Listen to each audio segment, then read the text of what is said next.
டிராயிங்க கையில கிடைச்சாச்சு. என்ன செய்ய போறோம்? கையில எடுக்கிற உனக்கு எக்ஸ்பீரியன்ஸ் ஆளாங்க. அப்போ டக்குன்னு என்ன செய்ய போறோம்? டக்குன்னு ஆயிடுச்சு. 2 ரூபாச்சா, இன்னொரு 2 பக்கம் இருக்கு.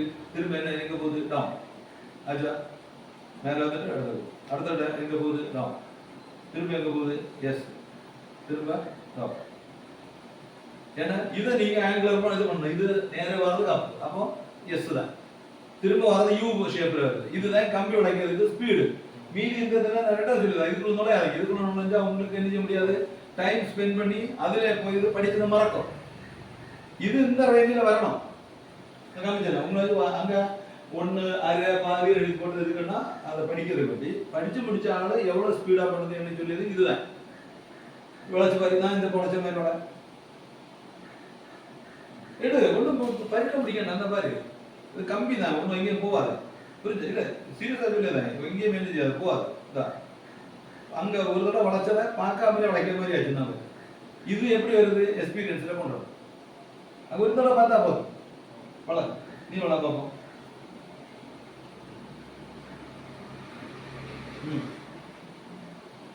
என்னாச்சு? கீழே போறியா? அவ்வளோதான்.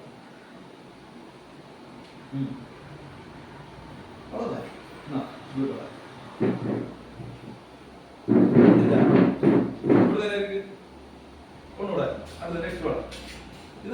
இது இது என்னோட டைப்ல நான் சொல்லி தந்தது. இது ஈஸியா இருக்கும்னா அப்படியே வச்சுக்க. இல்ல அவன் கீழே இருந்து வந்து ஈஸினா இந்த பாரு, கீழே இருந்து வந்து ஈஸினா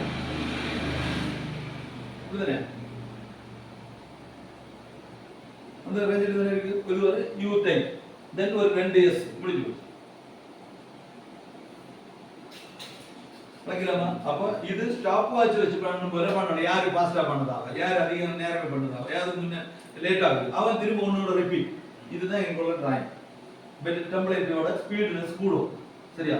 இதுக்கு அது புரிஞ்சில்ல. அடுத்தது இதோட இதுவும் அதே மெத்தட் தான், வேற ஒன்றும் கிடையாது. இதுவும் செய்யுது கொஞ்சம் உல்ட்டா போட்டிருக்கா, வேற ஒன்று கதை இல்லை. அது இதை மட்டும் தான் பார்க்கணும், எங்க டைரக்ஷன் என்னன்னு.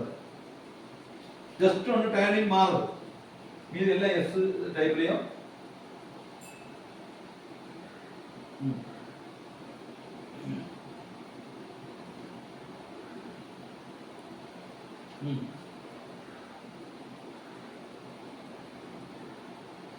எங்க இருந்து தொடங்குது? அப் ஆகுது, நார்த்துக்கு போகுது, அப் ஆகுது, ஈஸ்ட் வெஸ்ட்டுக்கு போகுது. வெஸ்ட் தானே இருக்கு, சவுத்து, ஈஸ்ட், டவுன். இத வாயில சிலவங்க படிக்கும் போது என்ன படிக்க, பிள்ளைங்க படிக்க, வீட்டில் படிக்கும் போது நேரம் அதை ரிப்பீட் வாயால சொன்னாதான் ஞாபகம் நிற்கிறது. அதே மாதிரி இதை சொல்லிட்டு கூட பண்ணலாம். North, down, south. இது கேட்க ஒன்றும் பிரச்சனை இல்லை, அக்கா தான் இருக்காது. கரெக்டாக அந்த ஞாபகம் தான் இருக்கு. அப்போ ஈஸியாக என்ன செய்ய முடியும், உங்க கை ஆக்ஷன் கூடும். அதை சொல்லி சொல்லி பண்ணும்போது புரியுதா? இப்போ இந்த அப்பாகுது, நார்த்துக்கு போகுது, அப்பாகுது, திரும்ப வெஸ்ட்டுக்கு போகுதுன்னு சொல்லும் போது உனக்கு டைரக்ஷன் பற்றி தெரிஞ்சாச்சு. அப்போ என்ன செய்யலாம்? என்ன பார்த்துக்கா, இங்கே கம்பி பக்கத்துலேயே பார்க்கணும். என்ன செய்யுது? அப்பாகுது. எங்கே போகுது? நேரம் எங்கே வருது? நார்த்து. நார்த்து ரெண்டு எங்கே போகுது? அப்பாகுது. அப்பா எங்கே போகுது? திரும்ப வெஸ்ட். இது வெஸ்ட்டுக்கு தான் போகுது. இங்கே வெஸ்ட். வெஸ்ட்ல இருந்து எங்கே போகுது? சவுத். சவுத்துல இருந்து எங்கே வருது? ஈஸ்ட். ஈஸ்ட்ல இருந்து திரும்ப டவுன். இப்படி கொண்டு வரலாம் அவனுக்கு. அப் டவுன் இந்த ஒரு ஒரு ஷேப் கொண்டு வந்தா கரெக்டாக வந்து நிற்கும். சரியா? வளர்ச்சி வருது. இது வளர்ச்சி அறியும். இது நிமித்துட்டு நான் பார்க்க போல இவனுக்கு நீ வளர் 3 பேர் மாறி மாறி திருப்பி ரிப்பீட். இந்த டிராயிங் நிறைய அந்த கொஞ்சம் எல்போஸ் அதிகமாக இருக்கக்கூடிய டிராயிங்.